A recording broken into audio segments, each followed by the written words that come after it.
Este audio es un extracto del diario del mayor de la USAF, conocido como Jasón, que contiene una pequeña porción de la maravillosa vida de Jesús de Nazaret, donde fue extraído este documento, Caballo de Troya 8, Jordán, episodio 3.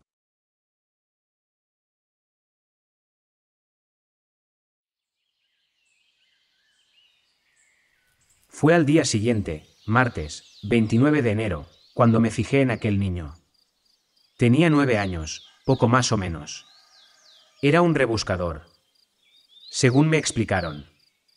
La rebusca no formaba parte de la recogida de la aceituna propiamente dicha, pero nadie concebía la sepa sin la mualla.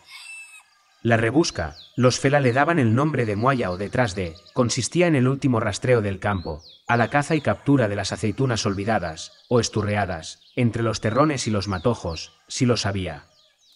Solo podía practicarse cuando los vareadores concluían el vaciado de los zalli. Por eso la definían como algo que tenía lugar detrás de. Y así era. Los rebuscadores aparecían por detrás de la cuadrilla. Desde antiguo, tenían establecido un procedimiento para fijar la distancia mínima a la que debían mantenerse. Lo llamaban hamsin. Era un palo o una estaca pintados en rojo, que el capataz clavaba en el suelo, y que solo él estaba autorizado a desplazar. El hamsin era sagrado. Por lo que pude observar, y por las informaciones que fui reuniendo, en la rebusca solo participaban los más necesitados. Generalmente, mendigos y niños. Lo habitual es que dichos indigentes fueran mujeres. No era correcto que los rebuscadores fueran campesinos o gente digna. Ellos ya tenían su trabajo.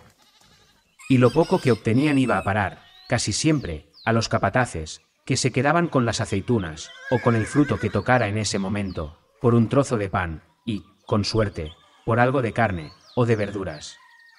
Todo dependía del buen corazón de los propietarios, y, por supuesto, del capataz. Con Gul tenían suerte. La única condición que imponía es que no tocaran a sus hijos. Les prohibía subir a los olivos y hacerse con las aceitunas que habían quedado despistadas. Aunque no era judío, el poeta consideraba a los rebuscadores como pajarillos del cielo, a la búsqueda de migajas. Como dije, era un hombre noble. Junto al niño, por detrás del hamsin, a cosa de 50 o 60 metros del olivo en el que vareaban Jesús y su grupo, inclinados sobre los terrones, rebuscaban también una anciana y otros 3 pequeños, quizá de la misma edad del que llamó la atención de quien esto escribe. La mujer vestía harapos. Tenía el cabello blanco y largo, siempre descuidado y sucio. Su única compañía era una calabaza hueca, de mediano porte, repleta de enebro, un aguardiente que tumbaba al tercer sorbo. Bebía sin cesar. Cuando el licor hacía efecto, la mendiga se dejaba caer allí donde estuviera, y dormía profundamente. Nadie se ocupaba de ella. Al niño lo llamaban Ajaesdarpan. Era una palabra de difícil traducción. Procedía del norte, quizá de Persia, actual Irán. Significaba gobernador, o algo similar, y era equivalente a examinado, término empleado por los judíos para los niños abandonados al nacer. Como ya relaté en su momento, Denario, el pelirrojo que vivía con Así, era también un examinado, o mamzer. En otras palabras, un bastardo, lo peor de lo peor. Por lo que acerté a descubrir, el nombre le fue impuesto en clara alusión a su progenitor, un notable al servicio de Antipas, el tetrarca de la Perea y de la Galilea. Ajaesdarpan era mestizo. Eso confirmaba la versión que corría por Baititz. El niño, al nacer, fue arrojado a uno de los basureros, o vigena, de Pella. Esa era la costumbre, tanto entre los judíos como entre los paganos. Cuando el niño era ilegítimo, o no deseado, los padres se deshacían de él, bien vendiéndolo, bien ocultándolo en los estercoleros. Algunas de estas criaturas lograban salvar la vida, merced a los tofet, los esputos o buscadores de dichos basureros. Estos apestados, como ya indiqué, revolvían las montañas de desperdicios y, si hallaban a un recién nacido, se apresuraban a rescatarlo de entre las ratas y perros salvajes, con el fin de obtener algunas monedas. Si el bebé no era vendido en el plazo de 1 o 2 semanas, era sacrificado, ahogándolo en el río o en una tinaja. Ajaesdarpan tuvo suerte. Al poco de ser recogido por los tofet, una familia negra, esclavos del Sheikh de Baitich, se apiadó del pequeño, y lo compró por 6 huevos y un sí, alrededor de 16 kilos de harina. Sus padres adoptivos, por tanto, eran Eibid y, en consecuencia, gente sin alma. No era de extrañar que Aja Sdarpan apareciera en cualquiera de las rebuscas. Todo mendrugo era bien recibido en la casa de un esclavo. ¿Suerte? ¿Tuvo suerte Aja Sdarpan cuando fue comprado por los Eibid de Baitich? Yo diría que fue mucho más que eso. Después de lo que contemplé esa mañana del miércoles 30, entiendo que el destino del niño fue especialmente diseñado por los cielos. Algo único. Su tikkun, como decía el maestro. Pero sigamos, paso a paso. Era lógico fijarse en Aja Sdarpan. Sus ademanes no eran normales. Se movía muy despacio, con gran lentitud, como si todo su cuerpo estuviera sometido a un hipotético estado de ingravidez. Cada vez que daba un paso, se aseguraba de que podía hacerlo. Era muy extraño. Presentaba la pierna izquierda entablillada, desde la rodilla al tobillo, y también el antebrazo derecho. En los primeros momentos lo vi de lejos. Se afanaba en la rebusca, con el resto de sus compañeros. Se inclinaba con dificultad sobre el terreno, pero era hábil. Cuando encontraba una pareja o un racimo de aceitunas, las levantaba lentamente y las hacía girar a la altura de los ojos. Aproximaba el fruto, como si no viera bien, y limpiaba las amantes con la lengua. Después, igualmente tranquilo, hacía descender la mano izquierda y depositaba el hallazgo en una espuerta negra, confeccionada con delgadas duelas de cornejo, muy resistentes a la podredumbre. Y vuelta a empezar. A decir verdad, nadie, entre los variadores, hizo comentario alguno. Lo conocían de antiguo, y no le prestaban mayor atención. Lo llamaban por su nombre, y también lo apodaban el de la mirada azul. Cuando pregunté el por qué, solo obtuve una respuesta. Porque su mirada es azul. Naturalmente, no lo creí.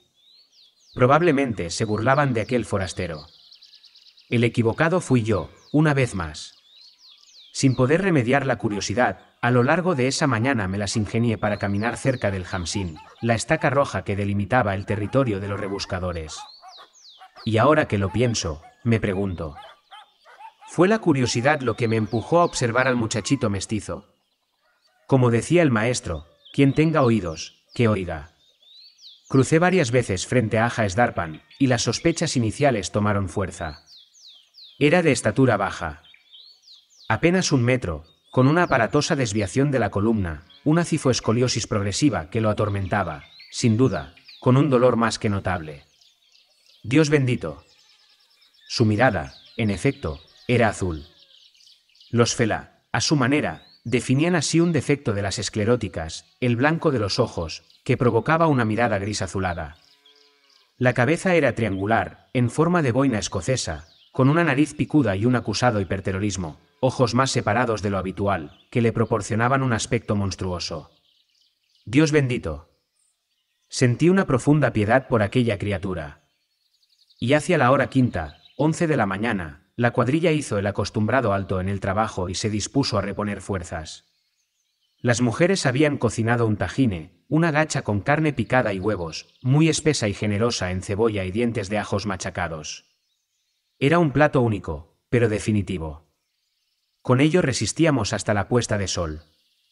Comí algo, pero, no sé muy bien por qué, quizá impulsado por esa fuerza que nos habita, llené de nuevo la escudilla de madera y me dirigí al Hamsin. Me senté frente a Aja Sdarpan y le ofrecí el tajine. El niño me miró, incrédulo. Insistí, pero no se atrevió a recibir la comida.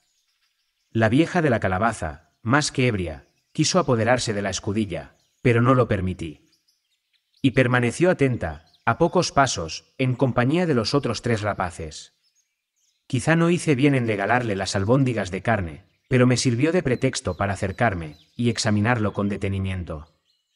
Era lo que me temía. Sonrió abiertamente, y mostró unos dientes desordenados, con un brillo céreo azul grisáceo, típico del mal que padecía. Pregunté si entendía el arameo, pero tampoco replicó. Traté de hacerme entender por señas, y el niño, comprendiendo, llevó la mano izquierda a la oreja. Lo hizo, como en todos sus movimientos, desesperantemente despacio. Tocó la oreja 2 veces, y, por último, dejó caer los dedos hacia los labios. Y negó con la cabeza. Era sordo. Y volvió a sonreír, satisfecho.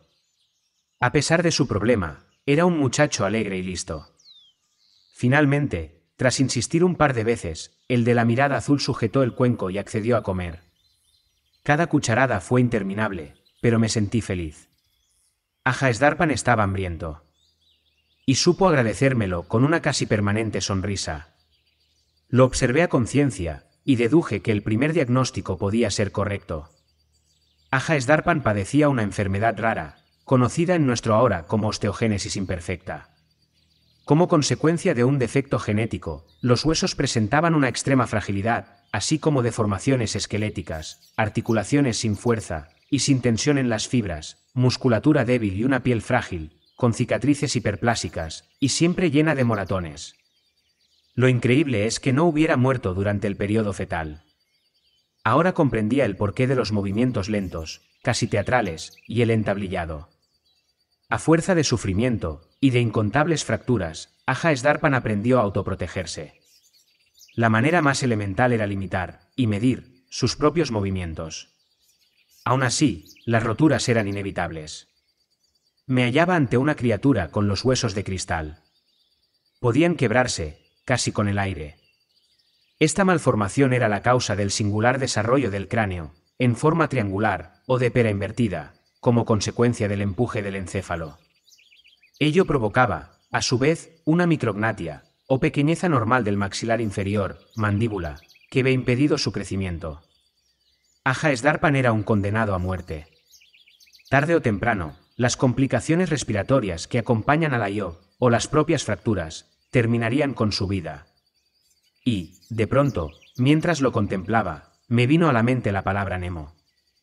Naturalmente, un análisis en profundidad me hubiera proporcionado un diagnóstico más riguroso. ¿Debía suministrárselos? ¿De qué serviría?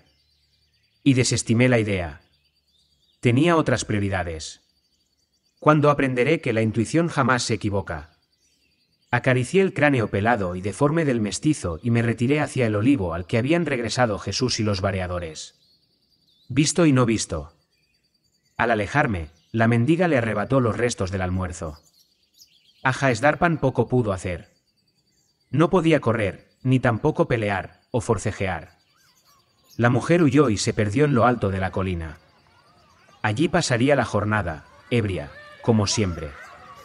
Los niños reemprendieron la rebusca, y quien esto escribe se mantuvo atento a la actividad del maestro. De vez en cuando me ocupaba también de mi nuevo amigo, el de la mirada azul. Aquel infeliz me impresionó más de lo que hubiera podido imaginar. Si el Hijo del Hombre hablaba con razón, y siempre lo hacía, el Tikkun de Ajaesdarpan era verdaderamente heroico. Recuerdo que, en uno de los viajes al olivo que se estaba vareando en esos momentos, mientras me debatía en estas reflexiones, el Galileo hizo un alto en el trabajo y me miró. Fue una mirada intensa, dulce y prolongada. Quiso transmitirme algo, lo sé, pero no comprendí. Y, tras hacerme un guiño, siguió con lo suyo, agitando el ramaje. ¿Fue una casualidad que coincidiera con mis pensamientos sobre el Tikkun del niño de cristal? Pronto lo averiguaría. También ese martes pernoctamos en el campamento de la 800. Fue una noche tranquila para todos y agitada para este explorador. La imagen de Ajaesdarpan continuó en la memoria. Tuve pesadillas. Los Nimous hablaban y reprochaban mi falta de interés. Fue premonitorio. Y llegó el miércoles, 30 de enero de aquel año 26 de nuestra era. Una jornada especialmente dura. Nos despertó la Esarra, la lluvia dócil. Los dioses nos miran, aseguró Dgul, más sonriente, si cabe. Y la alegría se contagió entre los Fela. El poeta tenía razón. Los dioses nos observaban. ¿Y qué dioses? Jesús desayunó con ganas. Lo vi pletórico. Nada hacía sospechar lo que nos reservaba el destino. Poco antes de la tercia, 9 de la mañana, escampó. El grupo se encaminó al Tajo, relativamente próximo a la cima de la referida 800, con la vista puesta en las nubes. No tardaría en volver a llover. Los niños de la rebusca esperaban a que el capataz clavara el hamsín. Ajaesdarpan sonrió al verme. El maestro también lo miró, pero no hizo comentario alguno. Minutos después nos hallábamos bajo uno de los corpulentos zayit, a poco más de un centenar de metros de la estaca roja, y de los 4 rebuscadores habituales. La mendiga dormía la mona al pie del hamsín. Aparentemente, todo normal. Pero, no. El maestro tomó su tembladera, y la examinó, mientras las mujeres procedían a la primera limpia del terreno. Después extendieron las redes e iniciaron el vareo. Jesús atacó desde el suelo, como siempre, y lo hizo con entusiasmo, contagiando al resto. Faltaba poco para concluir la cepa de aquella ladera oeste. Entonces, por encima del crujido del ramaje, oímos rebuznos. Después, voces, y más rebuznos. Yo me encontraba al pie del árbol, muy cerca del Galileo, empeñado en la carga de la primera de las espuertas del día. Todos miramos hacia el campamento, ubicado, como digo, algo más allá de la zona de los rebuscadores. Quizá a 150 o 200 metros. Algo sucedía. Los burreros corrían en todas direcciones, e intentaban sujetar a los onagros. El pequeño campamento era un caos. Los asnos trotaban sin rumbo, coceaban y rebuznaban. Algunas de las mujeres, responsables del abastecimiento del agua y de la comida, huían por el camino que conducía a Baititz. En un primer instante, no supe. El maestro no se inmutó, y continuó con el vareo de las ramas. Las amantes caían sobre su cabeza y hombros. Si percibí un cambio en el rostro. El excelente humor que había derrochado hasta esos momentos se esfumó. Y, junto a los onagros, vi fuego. Eran antorchas. 5 o 6, quizá más. Alguien las agitaba, e intentaba lastimar, o ahuyentar, a las caballerías. Corrían tras los altos burros, e introducían las llamas entre los remos de los aterrorizados animales. El resultado, el ya mencionado, burreros y bestias huían y topaban, gritaban y caían. Los que portaban las teas eran 8 o 10 jovenzuelos, todos desnudos de cintura hacia arriba, y pintarrajeados a franjas amarillas y negras con la alquenna, una ceniza vegetal utilizada por los beduinos para pintar uñas, rostros y pies. El sheik era muy aficionado a ella. Los fela interrumpieron el trabajo, y se lamentaron. Eran los Daawazá, la maldición de la langosta, una de las bandas que asolaba la región y que hacía honor a su nombre. Había oído hablar de ellos, pero no supuse que fueran tan destructivos. Nadie se atrevió a dar un paso. Los capitaneaba un árabe, de unos 15 o 16 años de edad, al que apodaban Catal, matador, en alusión a un escorpión, altamente venenoso, muy común en las colinas de Baititz.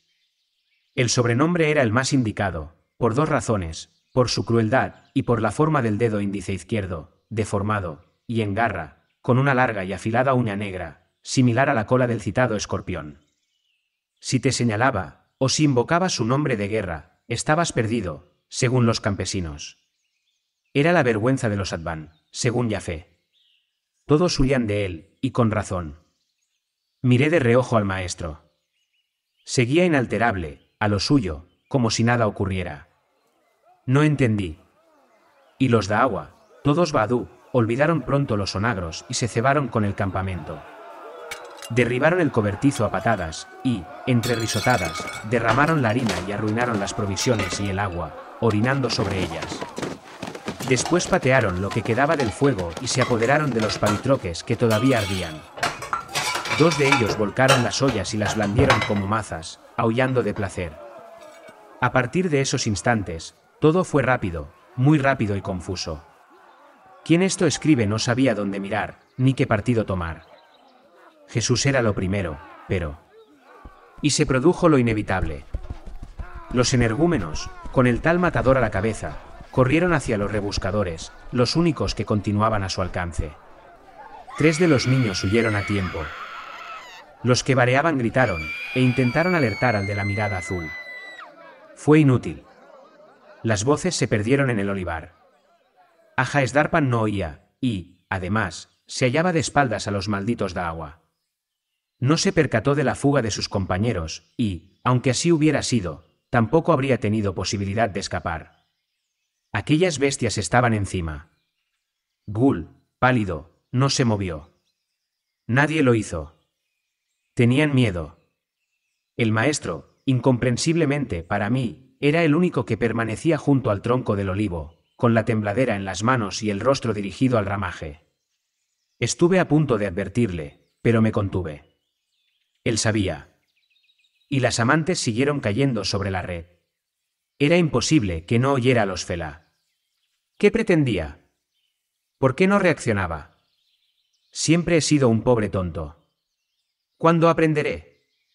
Catal y los suyos llegaron junto al Hamsin y, al descubrir a la mendiga, la emprendieron a golpes con ella. Pero, al comprobar que no reaccionaba y que se hallaba sumida en una de sus borracheras, le dieron la espalda y se arrojaron sobre Ajaes-Darpan. Creí morir. Matador tomó la iniciativa y lo pateó en el rostro, en los costados, en la espalda y en las piernas. Le arrancó las ramas que servían de entablillado e introdujo una de ellas por el ano. Y las risotadas ahogaron los lamentos del niño. Después, a una orden de aquel malparido, cayeron como una nube de langostas sobre la criatura y lo destrozaron. Los de las ollas de hierro, sobre todo, fueron los más crueles. Lo golpearon con los recipientes, una y otra vez, hasta que quedó tendido sobre los terrones. Pensé que estaba muerto. Después continuaron con las bases de las antorchas y le pulverizaron los huesos de cristal. Me sentía mal, muy mal. Los gritos y las amenazas de los Fela surtieron el efecto contrario al deseado. Matador se burló de los campesinos. Se llevó la mano izquierda a los testículos y desafió a los del olivar. ¿Qué debía hacer? Ni siquiera disponía de la vara de Moisés. Había quedado en la cueva de la llave. Además, según las reglas, no estaba autorizado a intervenir. Era un asunto grave. Pero aquellas fieras no se dieron por satisfechas. Levantaron al niño y, entre gritos, zarandeándolo como un guiñapo, lo arrojaron al interior de la espuerta de cornejo, en la que reunían la rebusca. Como digo, Ajaes-Darpan no daba señales de vida. Era como un muñeco. Lo más probable es que la lluvia de golpes hubiera afectado zonas vitales, provocando hemorragias internas e interesando pulmones, cráneo, y quién sabe si el corazón. Si no había muerto, no tardaría mucho. La bestia, entonces, se hizo con la calabaza de la mendiga, y vació lo que quedaba de enebro sobre las ropas de Ajaes-Darpan. Y la banda huyó, al tiempo que imaginaba.